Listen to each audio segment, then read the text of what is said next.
What if the face you show the world is the exact thing destroying you? You walk into a room and instantly change shape.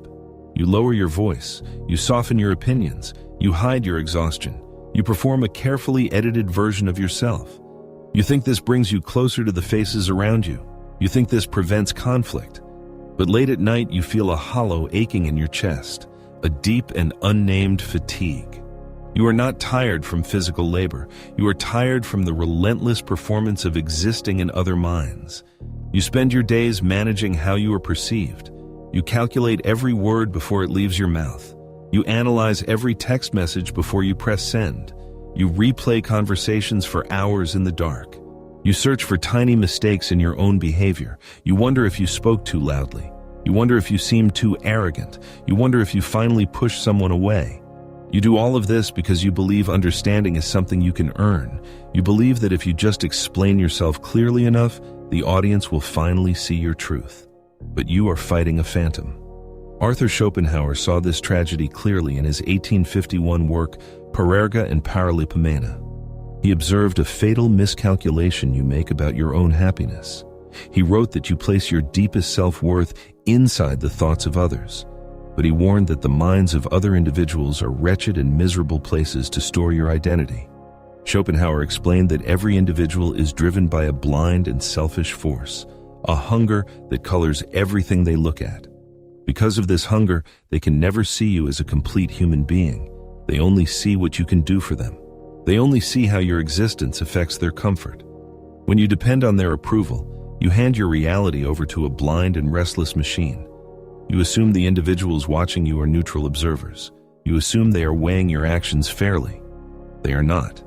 You look at the faces across the table and you expect empathy. You expect them to recognize your good intentions. But those faces are looking through thick layers of their own unhealed wounds.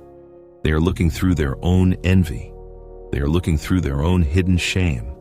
When you become confident, you trigger their hidden insecurity. When you speak directly, you remind them of their own cowardice. When you set a boundary, you disrupt the easy access they previously enjoyed. You notice their tone drop. You notice the passive comments. You feel the sudden distance. You immediately blame yourself. You rush to fix the sudden coldness. You start explaining your actions. You start softening your boundaries again. You begin apologizing for your own growth. Stop. You are fighting a phantom. You are trying to correct an image that does not even exist in physical reality. You are trying to alter a psychological projection.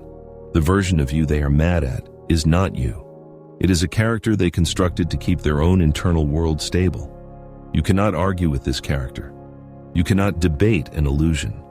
Every time you try to defend your true intentions, you give away your power. You validate their distorted image simply by treating it as real. Your endless explanations are just begging for permission to exist. You must look closely at your own exhaustion. Notice how heavy your limbs feel after certain interactions. Notice the rigid tension in your jaw. Notice the shallow breathing. Your body recognizes the betrayal long before your conscious mind does. Your body knows you are shrinking. Your body knows you are starving your true nature to feed a false image. You learned this survival tactic very early. You learned that compliance brings temporary peace. You learned that silence prevents abandonment. You learned to read the temperature of a room and become whatever the room required. The obedient child, the reliable worker, the therapist for your friends, the peacekeeper in your family. You play the role perfectly. You receive praise for your performance. You receive affection for your utility, but affection is not love. Utility is not connection. Being useful to someone is not the same as being seen by them. This realization is devastating. You realize you can be surrounded by a dozen familiar faces and remain completely invisible. You can share your time, your energy, and your resources for years. You can sit quietly while they talk endlessly about their own lives. You can nod and smile and swallow your own disagreements. And yet, if you suddenly stop playing the assigned role, the connection instantly breaks. The warmth evaporates. You are left standing in the freezing reality of conditional affection. Before we go deeper into the silence that follows, pause for a moment. If you recognize this exhaustion inside your own bones, leave a comment below. Type the words, "I release the phantom." Let it serve as your quiet declaration of independence. Now, return to your reality. You must understand why the faces around you demand consistency. Consistency feels safe to a fragile ego. When you behave exactly as expected, you require no emotional effort from others. You become a solved puzzle, a predictable object in their daily routine. But human beings are not objects. You are a complex and evolving force. You contradict yourself. You change your mind. You outgrow your old skin. This evolution terrifies the individuals who rely on your predictability. When you finally stop explaining yourself, panic ensues. You send a short message saying no. You do not offer a lengthy excuse.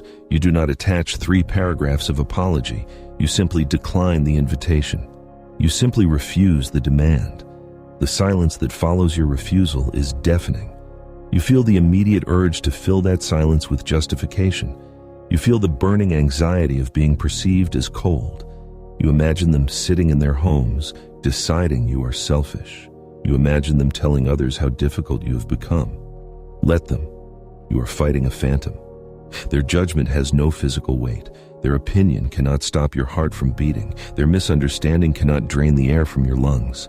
The only power their perception holds is the power you voluntarily hand over. Schopenhauer urged you to see the absolute worthlessness of public opinion. He urged you to recognize that most thoughts in the minds of others are trivial and fleeting. Why would you sacrifice your own authentic existence for something as cheap as a passing thought? Why would you betray your own soul to secure a momentary nod of approval from someone who does not even know themselves? You must reframe your entire relationship with being misunderstood. You currently view being misunderstood as a failure. You view it as a crack in your communication. You must start viewing it as a badge of honor. Being misunderstood by a distracted and selfish world is a sign of your own depth. It means you are no longer speaking the shallow language of compliance. It means you are no longer twisting your shape to fit into their tiny boxes. Look at the concrete behaviors you repeat every day. You over-explain your sadness. You justify your need for rest. You apologize for taking up physical space. You laugh at comments that secretly insult you. You agree with opinions you fundamentally despise. Every single one of these actions is a tiny murder of your true self. Every compromise chips away at your psychological foundation. You must stop immediately. You must practice the art of letting people be wrong about you. When someone accuses you of changing, you simply agree. When someone calls your boundaries selfish, you simply nod. When someone misinterprets your silence as arrogance, you let the silence stand. You do not rush in to correct the record. You do not present evidence of your good character. You completely remove yourself from their courtroom. You refuse to stand trial in a system designed to convict you. At first, this withdrawal feels terrifying. You feel completely exposed. You feel a strange and heavy loneliness. But this loneliness is not a punishment. This loneliness is a cure. You are detoxing from the addiction of external validation. You are breaking the invisible chains that tethered you to the expectations of others. As the noise of their opinions fades, a profound quiet replaces it.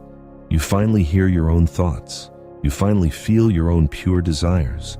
You realize that your existence does not require a witness to be valid.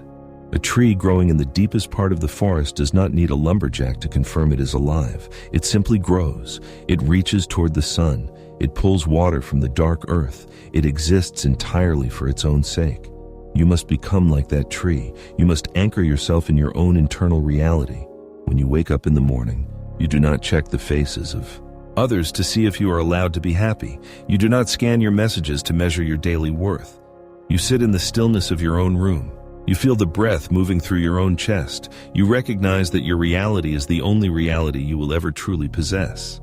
The faces around you will continue to project their illusions. They will continue to cast their shadows onto your light. They will construct new stories about why you walked away. They will invent new theories about your character. But their stories are written in dust. The wind of time will scatter their judgments into nothingness. All that will remain is the indestructible core of your own being. Do not fear the title of the villain in a story written by a fool. Do not fear the label of the outcast in a society built on pretending. Embrace the isolation. Use the silence to fortify your own mind. Build a fortress around your peace. Let the arrows of their misunderstanding strike the stone walls and fall harmlessly to the ground. You do not need to fire back. You do not need to lower the drawbridge to explain your defense. You simply watch from the high tower as the phantoms dissolve into the night. The ultimate freedom is finding peace in your own unedited truth. You stop acting. You stop adjusting. You simply exist. And in that pure, unyielding existence, you touch something almost divine. You touch the quiet, eternal space that Schopenhauer believed was the only escape from suffering. The ascetic peace of needing nothing from the external world. The total self-sufficiency of a mind at rest. You are finally untouchable. If this reached you, leave a like. I read every comment.